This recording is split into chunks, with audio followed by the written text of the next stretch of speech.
ಏ ಅಣ್ಣ, ಇದೇನು ಬರಪ್ಪನ ಅಗ್ರಹಾರನೋ ಅಥವಾ ಸಕಲ ಸೌಕರ್ಯವಿರುವ ಅಗ್ರಹಾರನೋ? ಲೇ ಮೂಲಂಗಿ, ಇದು ಒಂದು ಲೆಕ್ಕದಲ್ಲಿ ಕೈದಿಗಳಿಗೆ ಬೇಕಾದುದೆಲ್ಲ ಅಗ್ರವಾಗಿನೇ ಸಿಗುವ ಅಗ್ರಹಾರ ಕಳ್ಳ.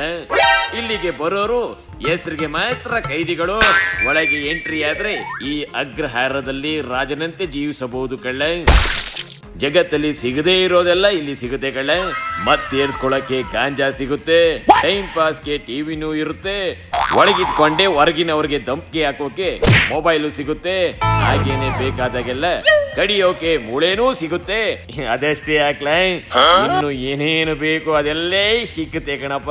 ಬೇಕಾಗಿರೋದು ಬೇಡವಾಗಿರೋದೆಲ್ಲ ಇಲ್ಲಿ ಸಿಗುತ್ತೆ ಕಳ್ಳ. ಅಣ್ಣ, ಇದನ್ನೆಲ್ಲ ನೋಡಿದ್ರೆ ನಾವೆಲ್ಲ ಹೊರಗಿದ್ಕೊಂಡು ಇಷ್ಟು ಕಷ್ಟ ಪಡೋದ್ರ ಬದಲು ಒಳಗೋಗಿ ಇವ್ರಂಗೆ ಆರಾಮಾಗಿರೋದೇ ಬೆಸ್ಟ್ ಅನ್ಸುತ್ತೆ ನೋಡೋಣ. ಲೇ ಮೂಲಂಗಿ, ಇದನ್ನೆಲ್ಲ ಹೇಳಕ್ಕೆ ಮತ್ತು ಕೇಳಕ್ಕೆ ಅಷ್ಟೇ ಚಂದ ಕಳ್ಳ. ಆದ್ರೆ ಜೈಲಿಗೆ ಹೋಗಿ ಈ ರೀತಿ ಬಂಡವಾಳ ಬದುಕೋದು ನನಗೇನು ಪಸಂದ ಅನ್ನಿಸ್ತಿಲ್ಲ ಕಳ್ಳ.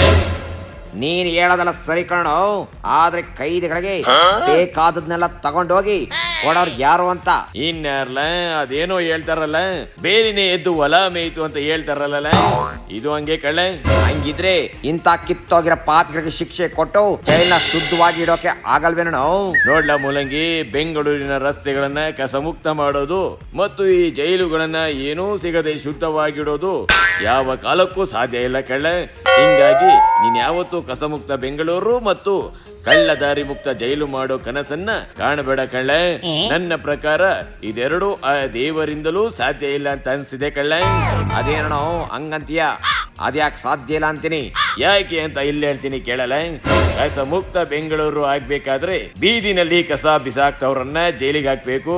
ಹಾಗೇನೆ ಜೈಲಿನಲ್ಲಿ ಕಳ್ಳದಾರಿನಲ್ಲಿ ಬೇಕಾದಿನೆಲ್ಲ ಒದಗಿಸೋರನ್ನ ಬರೀ ಸಸ್ಪೆಂಡ್ ಮಾಡಿ ಬಿಡೋದ್ರ ಬದಲು ಅದೇ ಜೈಲಿಗೆ ಹಾಕ್ಬೇಕು. ಹಿಂಗಾದ್ರೆ ಮಾತ್ರ ಇದು ಸಾಧ್ಯ ಕಳ್ಳ. ಆದ್ರೆ ಅದು ಸಾಧ್ಯನೇ ಇಲ್ಲ ಕಳ್ಳ. ಯಾಕಣ ಅದ್ಯಾಕೆ ಸಾಧ್ಯ ಇಲ್ಲ ಅಂತೀನಿ? ಬೀದಿನಲ್ಲಿ ಕಸ ಬಿಸಾಕ್ತವ್ರನ್ನೆಲ್ಲ ಜೈಲಿಗೆ ಹಾಕಿದ್ರೆ ಮುಕ್ಕಾಲುವಾಗ ಬೆಂಗಳೂರು ಜೈಲು ಸೇರುತ್ತೆ. ಹಾಗೇನೆ ಜೈಲಲ್ಲಿ ಕಳ್ಳಾಟ ಇರೋರನ್ನು ಜೈಲಿಗೆ ಹಾಕಿದ್ರೆ ಅಲ್ಲೂ ಮುಕ್ಕಾಲುವಾಗ ಖಾಲಿಯಾಗುತ್ತೆ. ಹಿಂಗಾಗಿ ಇದು ಸಾಧ್ಯ ಇಲ್ಲ ಕಳ್ಳ. ಇನ್ನು ಇದ್ರ ಬಗ್ಗೆ ನಾವೇನಾದ್ರೂ ಹೆಚ್ಚು ಚರ್ಚೆ ಮಾಡಿದ್ರೆ ತಗೊಂಡೋಗಿ ನಮ್ಮನ್ನು ಜೈಲಿಗೆ ಹಾಕ್ತಾರೆ. ನಡಿಲ ಶಿವನೇ ಶಾಂಬಲಿಂಗ.